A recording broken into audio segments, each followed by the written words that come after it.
किसी भी माशरे की तरक्की के लिए अदल व इंसाफ का क़याम बहुत ज़रूरी है। दुनिया पर गौर किया जाए तो अल्लाह तबारक व तआला की ज़ात के बाद इंसान के बुनियादी हुकूक़ की ज़िम्मेदार अदालतें नज़र आती हैं, और वो मुआशरे जिनमें अदालतें अदल इंसाफ अपनी तमाम तर तवानाइयों के साथ ज़िंदा और जावेद होता है, वो तरक्की करते हैं। और जहाँ अदल व इंसाफ नहीं है, ना इंसाफ़ी है, वहाँ नाउम्मीदी है, गैर यकीनी सूरत हाल है। देखिए, मुसलमान होने की हैसियत से मेरे लिए अदल व इंसाफ का क़याम और भी ज़्यादा अहमियत हासिल कर जाता है, क्योंकि मैं जब जब कुरान का मुताला करता हूँ, कुरान पढ़ता हूँ, तो अल्लाह तबारक व तआला ने कुरान मजीद में दो तरह की बातें और दो तरह के लोग और उनसे अपने ताल्लुक़ का इजहार वाज़ेह अंदाज में बयान फरमाया है। एक वो हैं कि जो अदल व इंसाफ करने वाले हैं और अदल के रास्ते पे चलते हैं। अल्लाह फरमाता है कि मैं अदल को भी पसंद करता हूँ और अदल करने वालों को भी पसंद फरमाता हूँ, जबकि इसका अपोजिट जुल्म है। और रब्बे ज़ुल जलाल ने फरमाया कि वो जुल्म को भी नापसंद करता है और जालिमीन को भी नापसंद फरमाता है।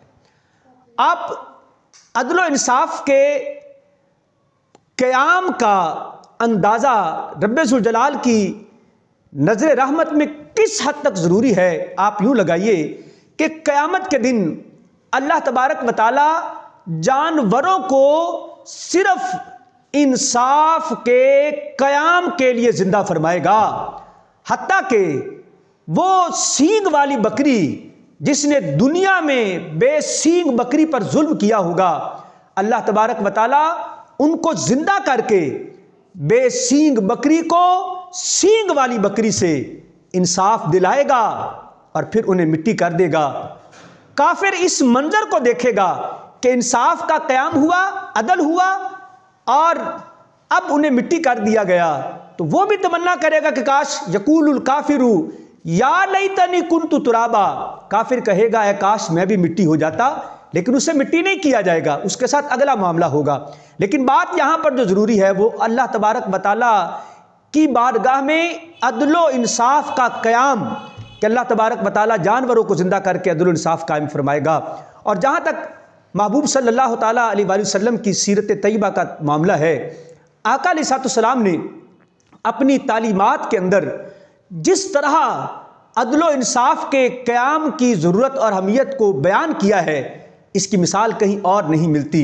आका अलैहिस्सलाम ने फरमाया कि वो मुआशरा कभी कायम नहीं रह सकता जहाँ जुल्म होता है, इंसाफ नहीं होता। और फिर फरमाया कि तुमसे पहले कौमें कितनी ज़्यादा थीं जो हलाक हो गई, इसलिए हलाक हो गई कि वहाँ पर अदल व इंसाफ नहीं था, जुल्म था। लिहाजा इसकी अहमियत को समझें और अदल व इंसाफ के मेयार को कायम करें।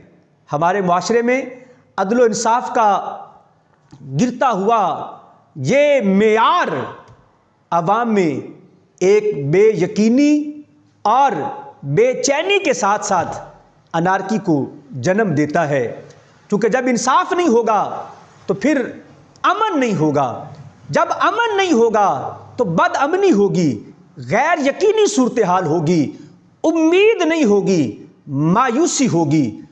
अगर हमने इस कौम को मायूसी से निकालना है, गैर यकीनी सूरत हाल से निकालना है और इन्हें तरक्की के रास्ते पर गामजन करना है, तो फिर हमें इंसाफ का बोलबाला करना होगा।